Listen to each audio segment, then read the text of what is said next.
Olá pessoal, boa noite. Eu sou o Marcelo, sou aluno do Ensima, que é o mestrado de ensino de Ciências e Matemática da Universidade Federal do Ceará. Hoje eu vou falar nos meus seminários a respeito da química no efeito estufa. Esse seminário está baseado no artigo de mesmo nome, feito pelo Tolentino e pelo Rocha, e foi publicado pela revista Química Nova na Escola no ano de 1998.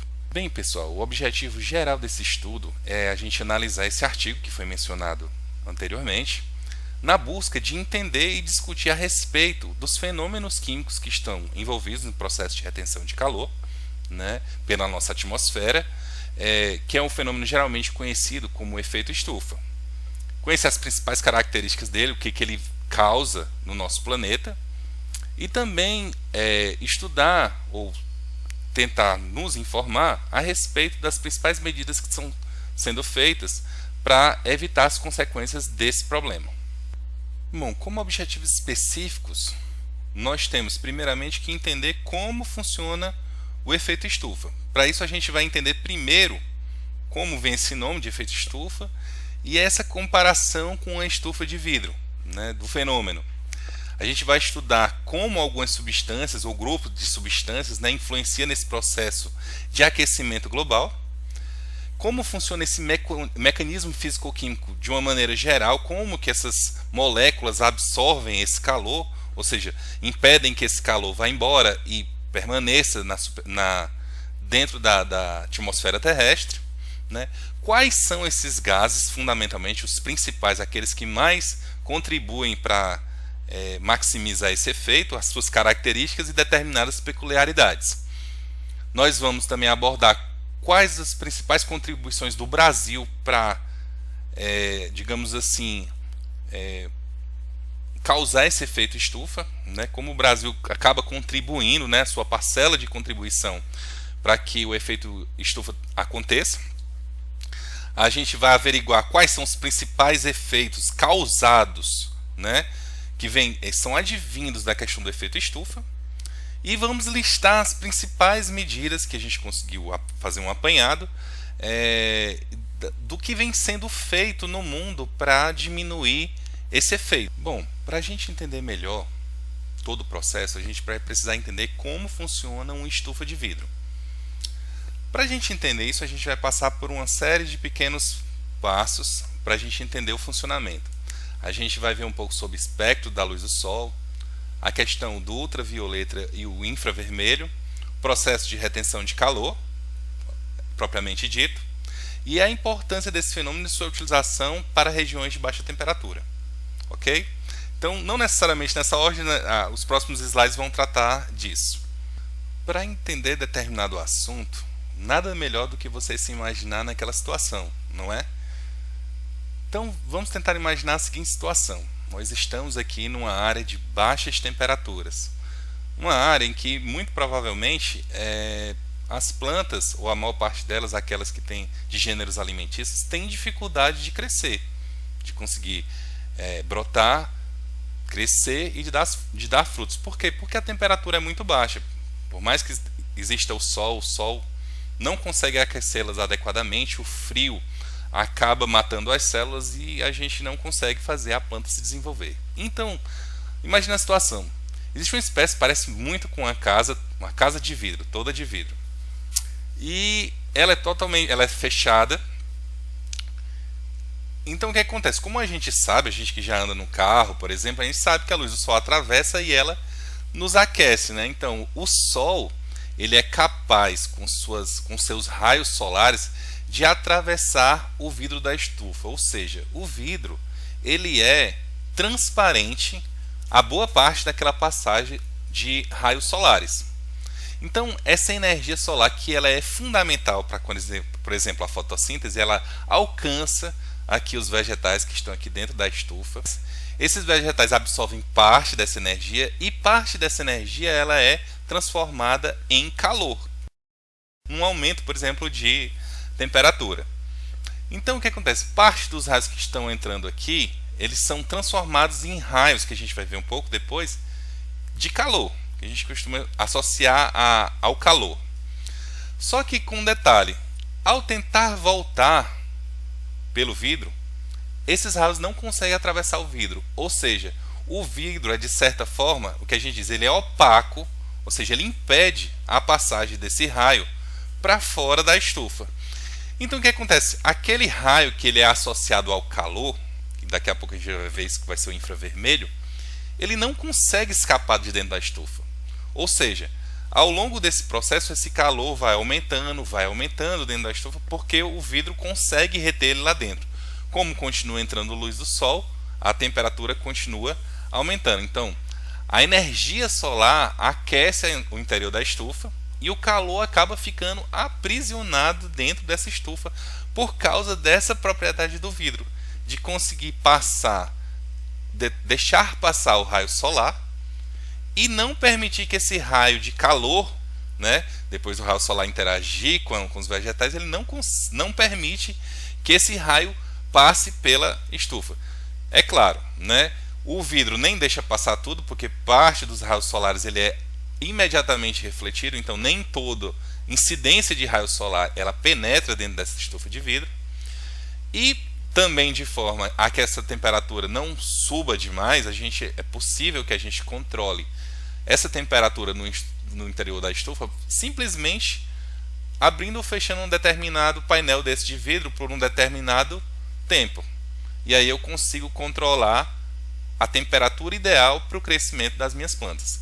Isso permite, por exemplo, que pessoas consigam cultivar determinados tipos de plantas em plenas regiões árticas. Bom, veja só, pessoal, para a gente entender um pouquinho melhor como funciona essa questão desses raios que estão entrando dentro da estufa e não estão conseguindo sair de dentro dela, a gente precisa se lembrar que os raios solares, aqueles que vêm lá do Sol, eles trafegam ao longo do universo, né, ao longo do espaço, até chegar aqui na Terra, na forma de ondas eletromagnéticas. E existem duas características fundamentais para as ondas, para qualquer onda, não só as eletromagnéticas, né, que é o seu comprimento de onda e a frequência. Comprimento de onda, só lembrando, né, a onda tem aquele formato senoidal. Então, a cada repetição tem um comprimento de onda, ou seja, 2 vales ou 2 picos, por exemplo, corresponde ao tamanho de um comprimento de onda. Já a frequência é quantas vezes eu consigo caminhar nesse comprimento de onda na unidade de tempo, ok? Então, a gente vê o seguinte, aqui a gente só esquematizando, aqui a gente tem as constantes, né, que são envolvidas para fazer o cálculo de energia. Só para a gente ter uma ideia é o seguinte, a gente está falando de energia, porque esse raio está chegando aqui e no final, depois de ser absorvido em parte, é devolvido para dentro de estufa um outro comprimento de onda, que a gente não sabe ainda, né? Vamos chegar agora a essa conclusão.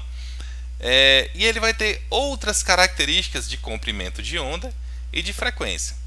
Então, só para a gente lembrar um pouco, a gente tem que, de uma certa forma, o espectro de ondas, raios gamas, raios X, passando pelo ultravioleta, passando pela luz visível e infravermelho.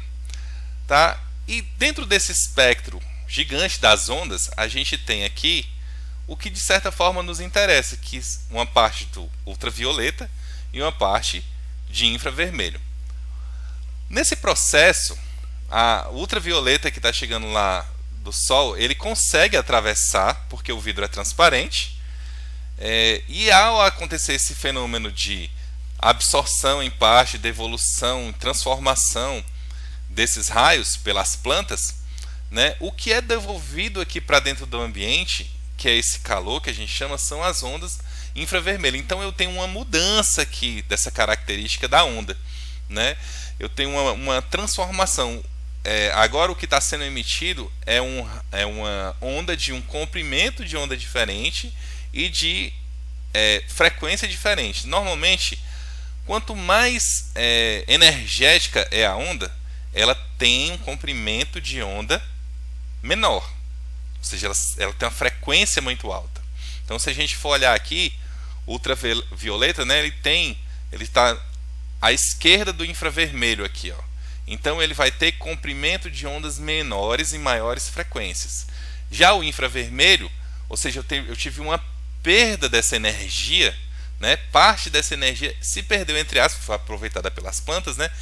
E o que sobrou me voltou com uma onda diferente, uma onda que tem um pouco menos de energia, né? E essa mudança ela é fundamental para a característica do vidro, que permite passar ultravioleta, mas não permite que o infravermelho vá embora.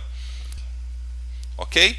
Então a gente percebe aí que é importante para a gente entender um pouco que há uma mudança da característica dessa onda. Bom, pessoal, de posse desse conhecimento que a gente adquiriu a respeito do funcionamento de uma estufa de vidro, vamos ver como extrapolar essa ideia para entender como funciona o efeito estufa que acontece no nosso planeta. Bom, vejamos aqui. Da mesma forma que na estufa de vidro, a gente tem aqui o Sol emitindo a sua radiação em direção à Terra. Imaginemos que a Terra não tivesse atmosfera. Essa radiação bateria aqui na Terra, parte dela seria absorvida aqui pela Terra por algum processo, como a questão das plantas, por exemplo, né? Se fosse possível as plantas existirem sem atmosfera, e a maior parte desses raios seria devolvida aqui para o espaço, sem problema algum. Isso faria com que a Terra tivesse uma temperatura muito baixa, em torno aí de menos 18 graus Celsius. Por exemplo, a gente pode comparar aqui com o que acontece no planeta Marte, que tem uma atmosfera praticamente inexistente, principalmente em gases que provoquem efeito estufa. E o que acontece? A temperatura média da superfície de Marte é menos 53 graus Celsius, que é somente 3 graus acima da temperatura de menos 56, que seria na ausência dessa influência do Sol. E o que faz então a Terra ter uma temperatura média tão mais alta?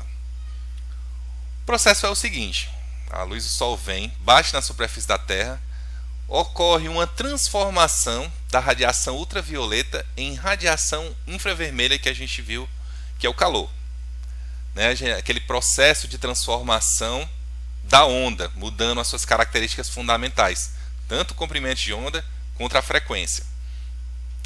E nessa fuga, na hora que esse calor está tentando sair, parte de fato consegue ir embora, mas parte é retido por causa da presença de determinados gases aqui na atmosfera, que a gente chama de gases de efeito estufa. Nessa imagem, os gases de efeito estufa ele faz um efeito similar ao que o vidro faz na estufa de vidro. É ele que vai ser responsável por reter, pelo menos em parte, esse calor dentro da atmosfera terrestre, dentro do planeta, para que esse calor não escape para o espaço sideral. Tá? Então aqui embaixo a gente tem, da radiação que atinge a Terra, cerca de 70% é absorvida, né? 51% pela superfície e 19% pela atmosfera, por esses gases de efeito estufa. Ok? Então, só para a gente fechar, a gente tem uma situação similar. O raio do Sol atravessa, pelo menos uma parte desse Sol atravessa os gases estufa, ou seja, atravessa o vidro, bate na superfície da Terra, ou seja, bate na planta, né, lá da estufa. Há uma transformação dessa onda, parte dessa energia absorvida, parte ela é devolvida em forma de infravermelho, em forma de calor. Na hora de sair, no caso da estufa de vidro, o vidro impede a saída desse calor. E no caso do planeta Terra, esses gases que estão lá na estratosfera, eles vão interagir com essa radiação infravermelha, impedindo que parte dela consiga sair do planeta. Então, fazendo um fechamento rápido desse comparativo entre a estufa de vidro e o efeito estufa que acontece na Terra. Nas estufas de vidro, há um impedimento físico para a saída do calor. Tá? O vidro simplesmente, não é que ele vai absorver o calor, não. Ele simplesmente não interage e não deixa passar esse calor. Esse calor fica aprisionado dentro da estufa de vidro.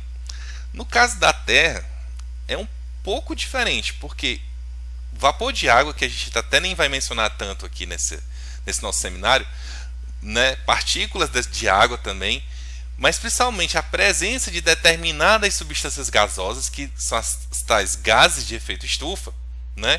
Eles fazem a retenção desse calor, mas ele não faz não é a retenção necessariamente física, é uma retenção físico-química. Eles vão interagir com essa onda infravermelha, e eles vão absorver esse calor, absorver para depois, de repente, até devolver para outras coisas que tiverem no planeta, tá? Então, assim, é um impedimento puramente físico, uma barreira física impedindo a saída, que é o caso da estufa de vidro. No caso da Terra, é uma interação físico-química das moléculas desses gases de efeito estufa com a onda infravermelha, ok? Bom, e já que essa interação, né, dos gases estufa com a onda infravermelha é diferente do que acontece na estufa de vidro, como é então que acontece? Então a gente tem aqui um mecanismo físico-químico para a retenção do calor pelas moléculas de efeito estufa, pelas substâncias, pelos gases de efeito estufa. Então olha só, a gente sabe que transferência de energia e transferência de calor pode ser feita de uma série de formas, né? Por exemplo, a gente tem questão de mudança de estado físico, tem a questão de grau de liberdade das moléculas, tem uma série de situações que estão envolvidas. Nesse caso específico, o que acontece? Esses gases estufa, eles têm uma propriedade interessante, eles conseguem interagir e receber essa energia da onda infravermelha. Então o que acontece? Aquela onda infravermelha, ela tem uma quantidade de energia, assim como tinha a onda ultravioleta. A onda, que é uma onda de calor, obviamente também tem a sua energia, menor que a ultravioleta, como a gente viu, mas contém a sua energia. E dada essa característica e as características da molécula, é possível haver essa transferência de energia. E essa transferência de energia entre a onda e essas moléculas acontece em que nível? No nível de vibração dos átomos que pertencem à própria molécula, aqueles átomos intramoleculares. Então aqui a gente vai ter 3 mecanismos diferentes que eu consegui elencar aqui para vocês entenderem. O primeiro seria a deformação axial assimétrica, né? O que é isso? É quando na molécula ocorre uma alteração periódica do momento dipolar. Por exemplo, a gente tem uma molécula aqui, ó, a deformação assimétrica de uma molécula de CO2, de gás carbônico. Então a gente tem, por exemplo, aqui seria o formato original dessa molécula, né? A mesma distância aqui entre o carbono e os oxigênios. Só que no momento em que começa a haver essa interação entre a molécula e aquela onda que está chegando, aquela onda infravermelha que está chegando lá na estratosfera, aonde está essa molécula, o que acontece? Essa ligação, ela consegue absorver essa energia. Ela consegue perceber que aquela energia está chegando e consegue interagir e receber essa energia. E ao receber essa energia, a molécula se deforma. Se deforma de que forma? De forma axial, ou seja, nesse mesmo eixo, e de forma assimétrica. Uma hora há um encurtamento de uma ligação, outra hora há o estendimento da outra. As ligações não invertem, elas continuam no mesmo eixo axial. Então nessa hora você pode perceber que aqui ó, o momento dipolar era 0 e ele começa a se alterar à medida que essa deformação ela vai acontecendo, tá? Ou seja, a molécula começa a vibrar, começa os átomos a sair daquela posição entre aspas, a posição de repouso, se podemos dizer assim, né? Então você vai ver a mudança de posicionamento da ligação e a mudança do momento dipolar. Então nessa hora que isso acontece, a molécula está recebendo a energia, e ao receber essa energia ela vibra, nesse caso dessa forma, se deformando de forma no eixo e de forma assimétrica. A segunda forma de interação físico-química para a absorção dessa energia pelas moléculas, né, dessa energia infravermelha, ele vem dessa deformação angular simétrica. Como é isso? Ela ocorre quando há alteração nos ângulos de ligação de forma simétrica ao eixo Corche. Continuando utilizando a molécula de CO2 como exemplo, a gente tem ela aqui, digamos assim, a posição original das ligações entre o carbono e o oxigênio aqui linear. Então vamos supor que esse aqui é o nosso plano de corte. Nessa primeira situação em que ele está na posição original, podemos dizer assim, eu tenho o movimento de polo nulo aqui. No segundo, em que as ligações ambas, todas as duas, elas envergam para cima aqui do plano de corte, por exemplo, né, eu tenho o movimento de polo nesse sentido. Voltando para a posição original, movimento de polo nulo. Na sequência, em relação ao plano de corte, as duas ligações estão para baixo. Então, essa situação em que as duas ligações estão para cima e as duas ligações estão para baixo, né, ou seja, há uma mudança no ângulo dessas ligações, né, diferente aqui dessa primeira situação aqui, em que o ângulo ele não se alterava, a posição do carbono na ligação, né, o encurtamento de determinada ligação e a distensão da outra ligação. Nesse caso não, as ligações não estão se distendendo, elas estão se angulando e se angulando no mesmo sentido, ou seja, de forma simétrica, deformação angular simétrica, ok? E por fim a gente vai utilizar aqui a molécula de água, né, esquematicamente, para a gente ver o terceiro tipo de interação entre as moléculas de gás de efeito estufa e os raios infravermelhos. É a deformação angular assimétrica. Ocorre alteração nos ângulos de ligação de forma assimétrica ao eixo de corte. Então, a gente vai considerar aqui o eixo aqui acima do oxigênio como o plano de corte. Então, se a gente olhar, a gente vai ver uma mudança aqui na angulação da molécula, né? A gente tem aqui a angulação padrão da água e tem aqui essa mudança, esse H mudando de posição. Ficou até um pouco aqui esquematicamente não muito bem desenhado, porque em tese essa ligação ela continua do mesmo tamanho, tá? Ela só muda a angulação. Então, uma hora o hidrogênio esse hidrogênio aqui da direita aqui do nosso plano, ele está um pouco mais angulado, outra hora é esse outro hidrogênio. Então os dois não mudam de angulação junto. E não é como se ele tivesse as pernas de hidrogênio estivessem se encurtando juntas, se distendendo juntas. Elas estão, uma hora uma muda de ângulo, uma hora a outra muda de ângulo. Então essa é outra forma que a molécula tem de absorver essa energia vinda das ondas infravermelhas, das ondas de calor. Pois bem, de posse dessa informação de como funciona esse mecanismo físico-químico que as substâncias têm para interagir com essa energia que vem das ondas infravermelhas, vamos entender quais são os principais gases que estão envolvidos nesse efeito aqui na Terra, tá? Principalmente em contribuição, quantidade, tá? Então vamos dar uma olhadinha. Nomeando esses principais gases, nós temos o dióxido de carbono, que é o gás carbônico, o metano, o óxido nitroso, o ozônio, os clorofluorocarbonetos, os hidroclorofluorocarbonetos e o hexafluoreto de enxofre. Então, vamos começar a estudar os principais gases de efeito estufa pelo dióxido de carbono, o CO2, conhecido também como gás carbônico. Ele é o principal agente agravador do efeito estufa.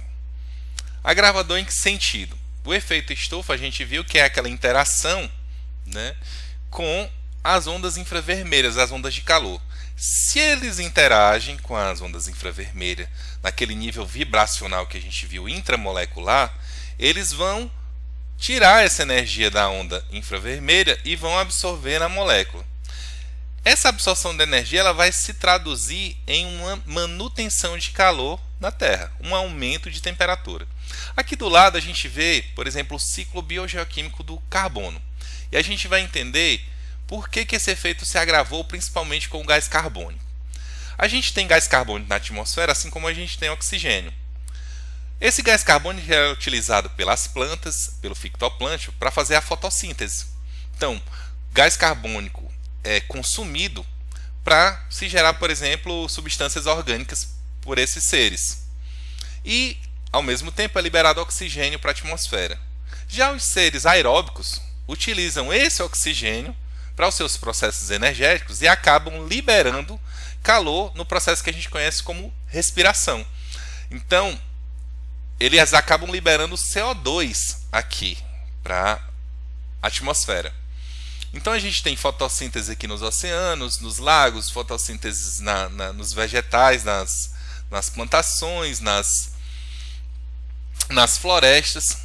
E só que tem um ponto diferencial aqui nessa história do ciclo biogeoquímico do carbono, que ao longo do tempo, ao longo do tempo que essas plantas foram morrendo, esses animais foram morrendo, parte desse material foi se depositando.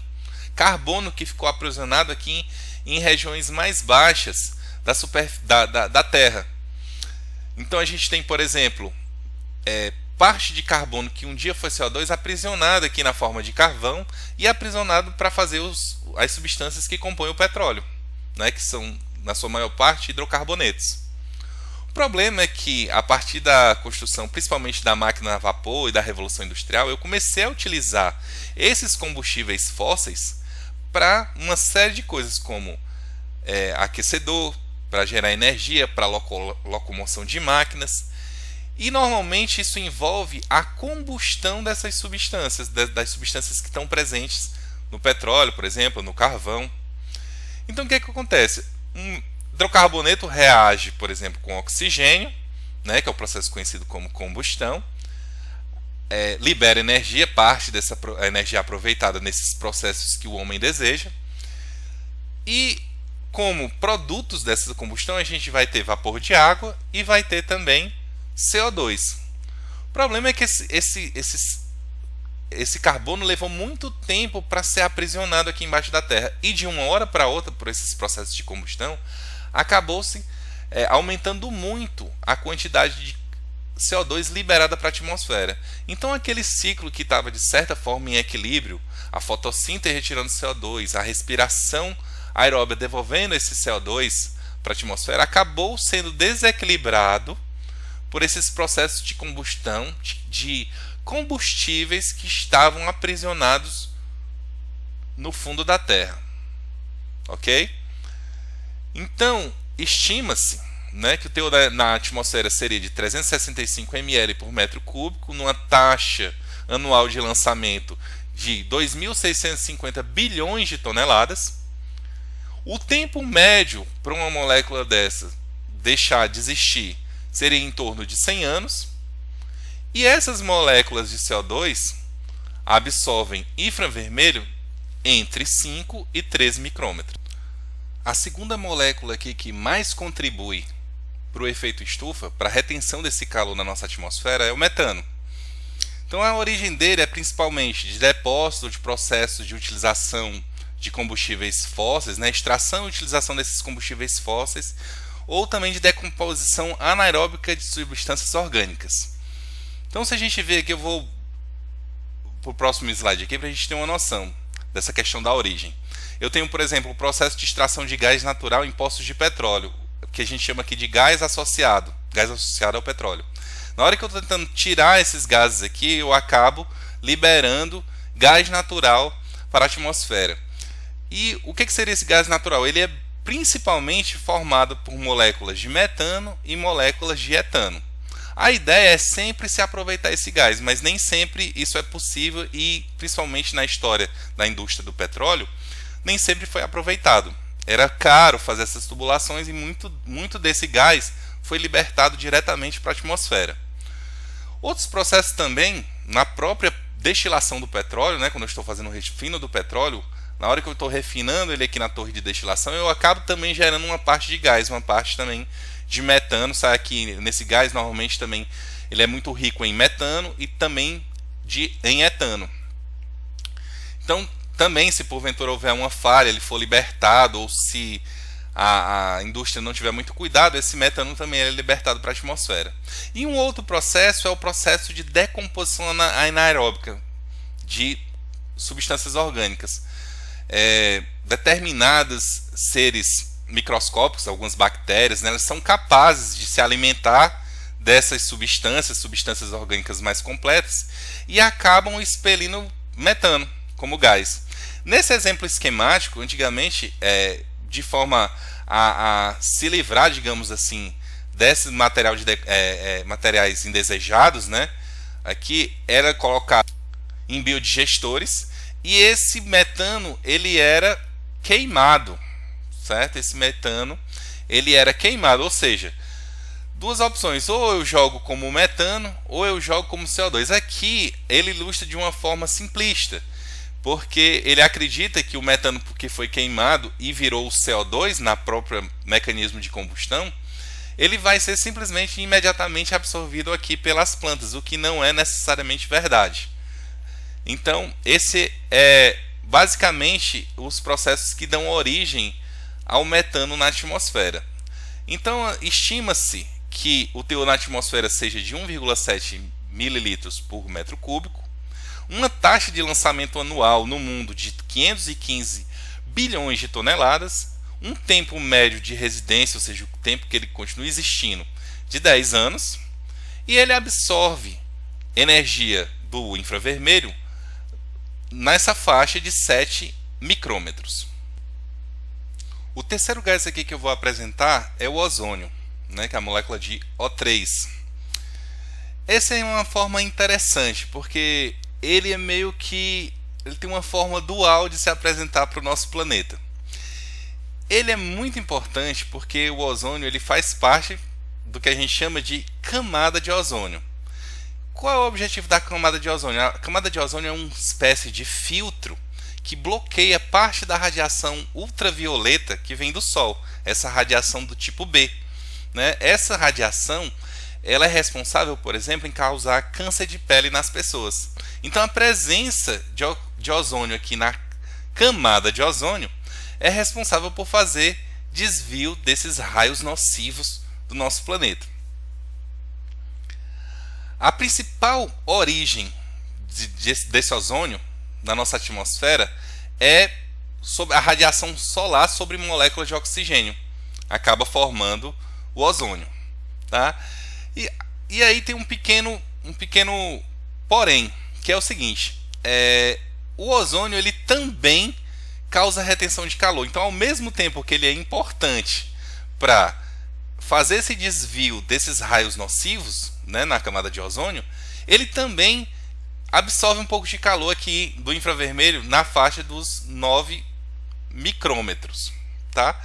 Então, assim, na verdade ele é mais importante que ele exista por conta dessa questão da camada de ozônio do que, enfim, a influência que ele faz para a retenção desse calor. Mas a gente não pode eliminar essa contribuição. Essa contribuição existe. Existem estudos para evitar o que está acontecendo, que é a destruição da camada de ozônio.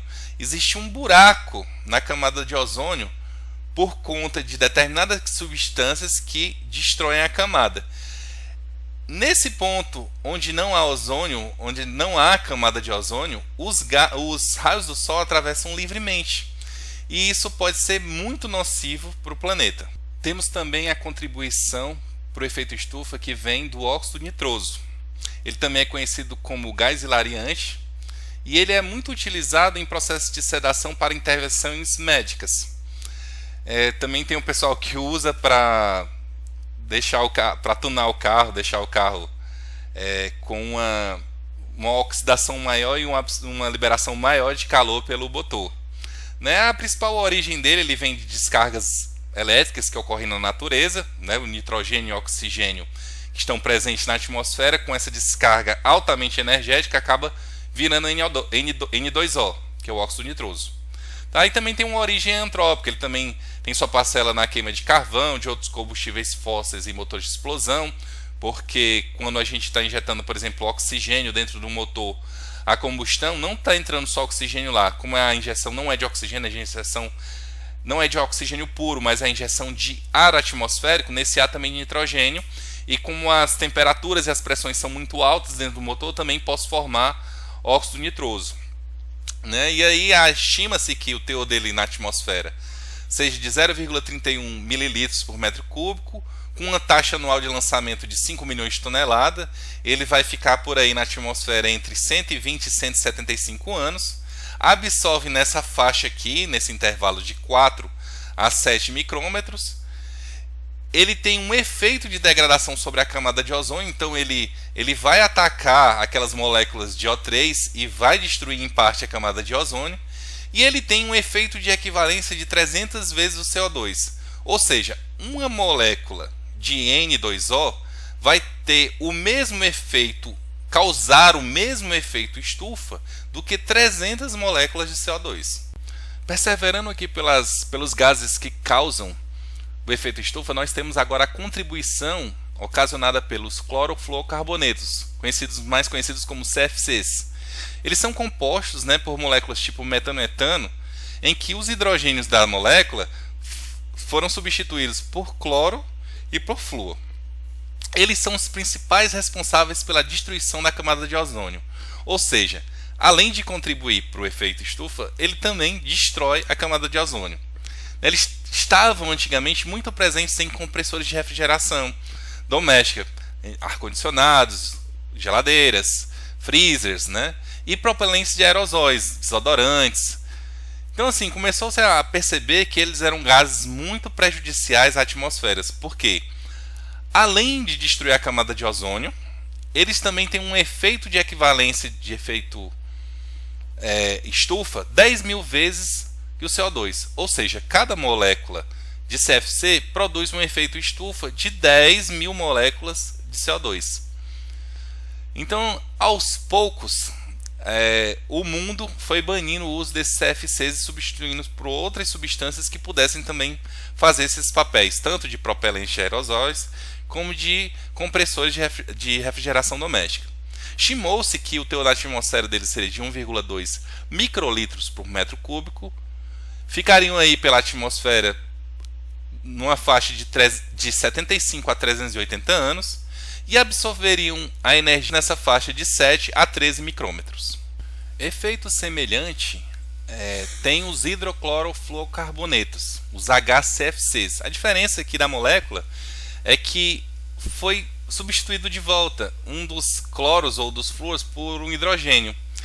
Então eles são menos danosos, ele tanto é menos danoso à camada de ozônio, quanto tem um efeito de equivalência com CO2 menor que os CFCs. Lá eram 10.000 vezes, aqui são, se a gente pode dizer assim, somente 3.400 vezes o efeito do CO2. Estima-se que a taxa de lançamento anual na atmosfera seja de 148.000 toneladas.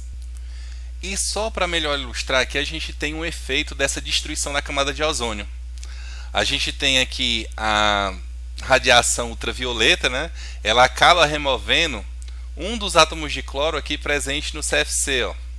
E aí esse cloro liberto, ele entra num ciclo de destruição da camada de ozônio. Esse radical cloro, ele vai e interage com uma das ligações do O3. E aí ele forma o monóxido de cloro e liberta uma molécula de oxigênio.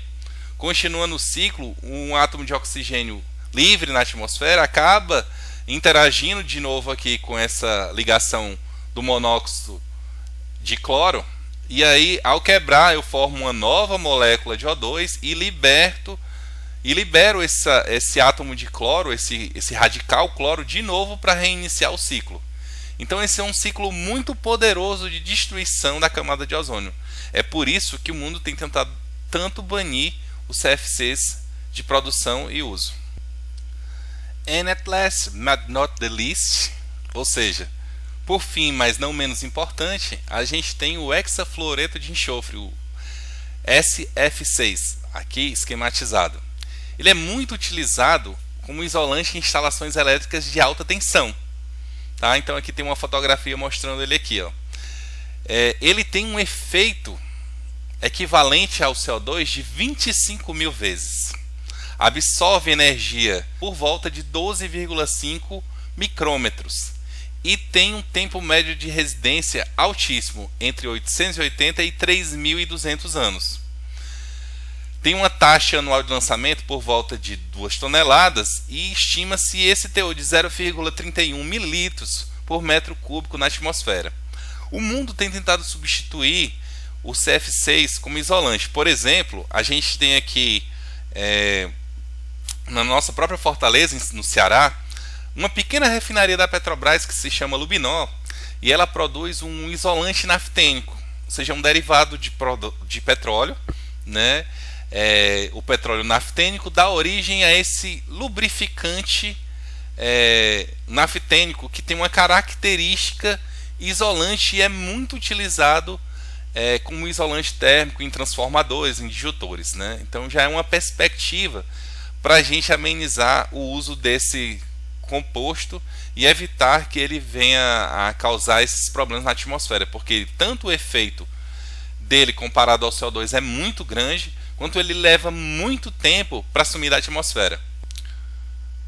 E o que acontece aqui no nosso país? O problema da emissão de gases de estufa no Brasil. O problema da emissão de gases de estufa é um problema no mundo todo. Agora, pontuando as nossas contribuições, a contribuição do Brasil nessas emissões, a gente tem muitas queimadas de floresta. Recentemente, por exemplo, teve uma queimada na Amazônia muito grande, que foi noticiada por grupos como Greenpeace e tudo, e foi negado pelo nosso governo federal. Né? Então, a queimada ali, eu tenho carbono. Ao queimar, a reação de combustão libera CO2 para a atmosfera. A gente também tem um modelo de distribuição logística muito complicado. Lá atrás, quando a gente podia ter apostado em ferrovias, em que eu podia trazer, sei lá, trens, locomotivas com diversos vagões, 100 vagões ou quantos vagões, para fazer esse transporte de material entre as regiões, já que o Brasil é um país de dimensões continentais. Então se escolheu o modal rodoviário, né? E no modal rodoviário eu uso caminhões que são a diesel. E diesel é um combustível derivado do petróleo, ou seja, é um combustível fóssil, que ao queimar, para poder a máquina funcionar, para poder o caminhão se deslocar, vai jogar uma quantidade de CO2 também na atmosfera. Então imagine o Brasil precisando transferir produto da região sul, sudeste para a região nordeste e vice-versa, tendo que se valer principalmente de caminhões para fazer essa distribuição. Isso é muito prejudicial e há um lançamento muito grande de gases de efeito estufa, de CO2 principalmente, N2O, para a atmosfera. Tá? A gente também tem extensas áreas para pecuária, então eu tenho muita liberação de metano, decomposição de materiais nessas áreas também. Então, outro processo que leva ao agravamento do efeito estufa. Né? Também tem regiões sazonais de cheias, como no Pantanal, Mato Grossense, e também na Amazônia. Então, quando essas cheias sazonais elas acontecem aqueles processos anaeróbios de decomposição e a libertação de metano também na atmosfera. Né? E uma outra contribuição muito grande são dos lixões. A gente tem já lixões adaptados, né, que a gente já não chama mais de lixão, em que eu consigo aproveitar aquele metano que é produzido naquelas reações anaeróbias. Né? Então, aquele gás liberto ele é aproveitado, que a gente chama e aí a gente chama desse gás de biogás. É um gás que é aproveitado como para uso em cocções de alimentos, enfim. Mas os lixões a céu aberto e tudo, aquelas reações ocorrem normalmente, elas só não são canalizadas. E ao não ser canalizadas, elas são liberadas diretamente para a atmosfera. Então eu tenho ali um lançamento de uma quantidade de metano muito alta para a atmosfera. E agora perguntas. Tá, e daí? O efeito estufa está acontecendo, certo? Está retendo calor, e o que vai acontecer com isso? Bom, eu tenho algumas coisas listadas aqui que podem mostrar que esse efeito estufa, de forma descontrolada, o efeito estufa é um efeito importante para a manutenção da vida do planeta, principalmente do jeito que a gente conhece ela. Tá? Ele é importante que ele exista. Mas o agravamento desse efeito é que é a complicação. Primeiro, se eu estou retendo mais calor, a temperatura média da Terra vai aumentar com o tempo. Então a gente tem, primeiro ponto, elevação dos níveis dos mares. Elevação dos mares por conta de que, à medida que essa temperatura do planeta, essa temperatura média, ela aumenta, eu vou começar a derreter parte das camadas polares. Então aquela água que estava presa na forma de gelo, ela vai começar a derreter e vai fazer parte do nível dos oceanos. Eu tenho aí dois efeitos interessantes. Eu tenho o efeito da elevação do nível dos mares e eu também tenho uma mudança de salinidade, que ela é até interessante, ela é mencionada naquele filme O Dia Depois de Amanhã. É um filme bem interessante que trata dessa questão da mudança da salinidade também dos oceanos. tá? Eu tenho alterações climáticas, porque o fluxo desses oceanos pode mudar por conta dessa salinidade, porque as densidades estão mudando, a temperatura da água está mudando, isso tem um efeito sobre os peixes que estão lá naquelas águas, né? Eu tenho um aumento da biomassa oceânica, porque se eu tenho mais disponibilização, por exemplo, de CO2 na atmosfera, eu posso também ter um aumento dessa massa, tá? Então, e a mudança dessas temperaturas nessas regiões, você pode pensar que uma mudança de 1 grau pode não significar muita coisa, mas isso pode significar, por exemplo, o aparecimento de novas doenças. Então, determinados vetores que não se desenvolviam bem, vamos supor, a 28 graus, talvez a 30, a 29, eles, naquela região que não tinha, eles passam a ter uma temperatura ideal para o desenvolvimento deles. Então aqui nas figuras a gente tem o degelo polar, esse urso solitário aqui sobre essa placa de gelo que já se desprendeu das geleiras, e logo, à medida que ela vai recebendo esse calor aqui, ela vai se transformar toda em água líquida. A gente tem, por conta desse aumento do nível do mar, necessidade que alguns países, como a Holanda, têm de construir barragens para evitar o avanço do mar, porque à medida que o nível vai se elevando, o mar vai avançando aqui para cima das áreas construídas pela humanidade, tá? Aqui o que eu mencionei sobre os vetores e essa questão de o impulsionamento de tragédias climáticas. Então, o aumento desses gases de efeito estufa, tá? Ele vai contribuir com essa série de efeitos. Aqui, o aumento da temperatura e a presença desses gases vão ter uma série de efeitos de distúrbios sobre o nosso ecossistema.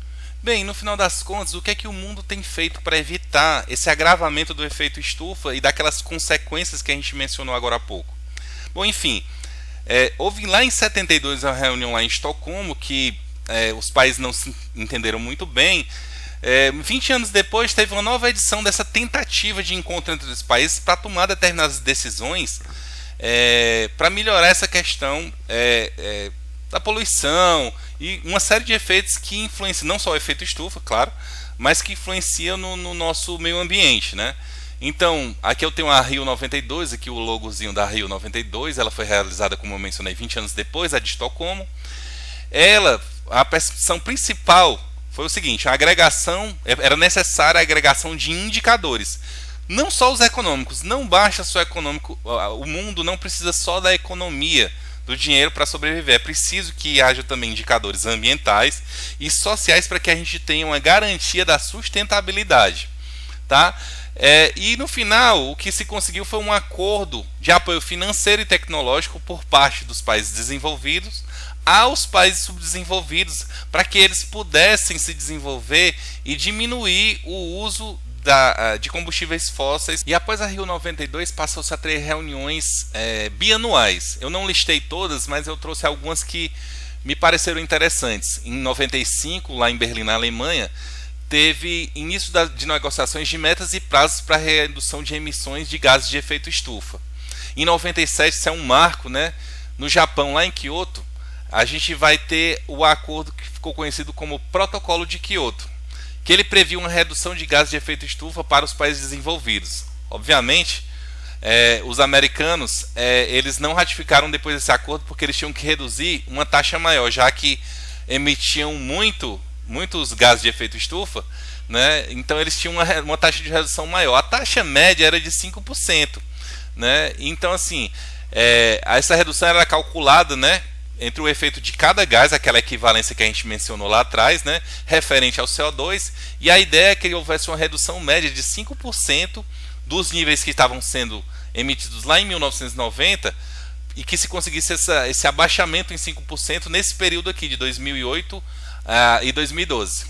Tá? Depois, na Nova Delhi, lá na Índia, em 2002, teve a primeira ideia sobre a criação do mercado de créditos de carbono. Na verdade, a ideia nasceu lá no Protocolo de Kyoto, mas ela foi se consolidar nesse encontro aqui na Índia.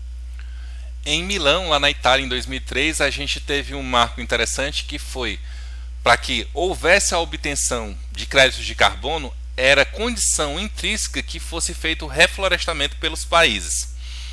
Depois, em 2005, lá em Montreal, no Canadá, a gente teve uma tentativa de uma meta mais ousada de redução no médio prazo, que seria uma redução de 20 a 30% de diminuição de emissão de gases de efeito estufa até 2030 e no longo prazo diminuir de 60 a 80% essa emissão lá em 2050.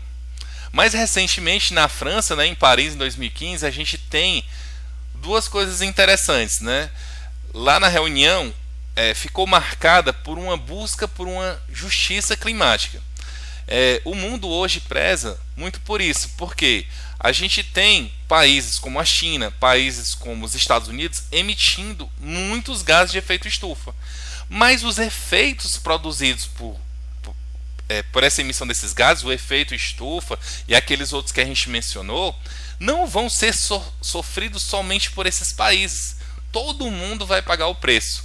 Então, seria justo que esses países tivessem o direito de emitir tantos gases de efeito estufa em detrimento de outros que não emitem, mas todo mundo vai pagar o preço?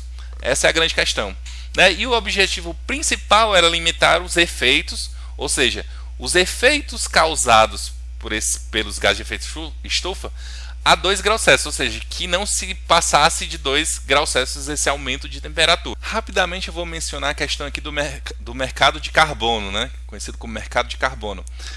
É uma questão mais complexa, mas de uma forma rápida para a gente entender, já que foi mencionado ao longo do seminário, né?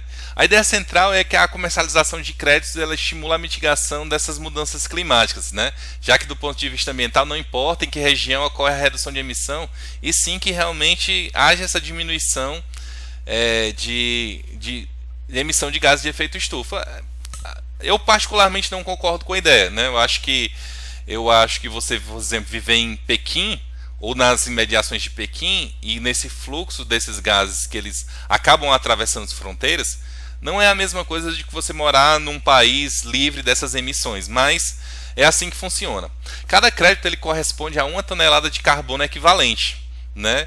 O que deixou de ser emitido ou que foi absorvida por um sumidor, ou seja, a gente tem hoje alguns processos que tentam fazer essa remoção de CO2. A gente tem, por exemplo, o processo de gas to liquid, ou seja, que aprisionariam esse carbono em moléculas orgânicas mais complexas, né? Então, assim, um país que ele tivesse limite de emissão sobrando, ele poderia vender esses créditos para aqueles países que porventura estivessem acima do limite. Então, seria uma espécie de compensação. O país acabaria tendo crédito de carbono porque estaria se esforçando por não emitir esses gases de efeito estufa e poderia vender esses créditos para outro país que ainda não tivesse conseguido se adequar ao limite permissível a ele, tá? No fim, acabou sendo uma forma, na minha forma de enxergar, uma forma de que países que não conseguem se adequar ou não querem se adequar ao limite acabam continuando poluindo em detrimento de outros que estão fazendo esforços para não poluir. Também houve a criação de um painel intergovernamental para mudanças climáticas. Seria um painel gerido por vários países que ficariam justamente de olho nessas mudanças climáticas, né? Ele é corroborado por aproximadamente 200 países, né? O painel determina o estado de conhecimento a respeito das mudanças climáticas, ou seja, aquelas evidências que são de comum acordo entre a comunidade científica, ou seja, aquilo que é validado pela comunidade científica que, de fato, aquilo está contribuindo para causar uma mudança climática. E, obviamente, dentro dessa perspectiva, temos a questão dos gases de efeito estufa. Então, eles ficam estudando lá, por exemplo, o nível de emissões dos países e tudo, e como vem mudando a temperatura do planeta ao longo do tempo. Claro que isso não se resume só ao efeito estufa, se resume a tudo que for mudança climática. Mas é claro que a presença desses gases que causam efeito estufa, elas certamente são um dos principais problemas que o mundo precisa estudar, tá? Então ela divulga estudos de previsões a respeito de clima futuro, ou seja, a expectativa é que com a gente lançando CO2 nesses níveis ao longo do tempo, a gente vai atingir temperatura tal nesse ponto X do tempo, lá na frente, né? e ao mesmo tempo ela pode sugerir o que pode ser feito para que isso não aconteça, né? Para que cenários mais complicados eles não existam, né? Então, por conta dessas sugestões, ela é acusada por muitos, né, de ser um instrumento político, né, que determinado grupo de países eles querem impor ao mundo para o controle do nível das atividades econômicas globais. Ou seja, se Pequim, né, a China como um todo, se os Estados Unidos estão emitindo, por exemplo, muitos gases de efeito estufa, né, estão com um nível de industrialização muito alto e estão pouco preocupados com isso, eles enxergam isso como uma forma velada de quebra de soberania, em que outros países estejam querendo influenciar em como eles devem gerir as suas atividades econômicas. Isso para mim é uma falácia, né? Uma forma que eles querem encontrar para continuar poluindo. Mas enfim, isso existe, e até mesmo aqui no Brasil, se a gente procurar rapidamente por canais, principalmente gerador de conteúdo como o YouTube, a gente vai ver muita gente falando sobre isso. Isso é sempre um problema. Por fim, essas são as referências bibliográficas que eu utilizei para desenvolver esse seminário. E muito obrigado.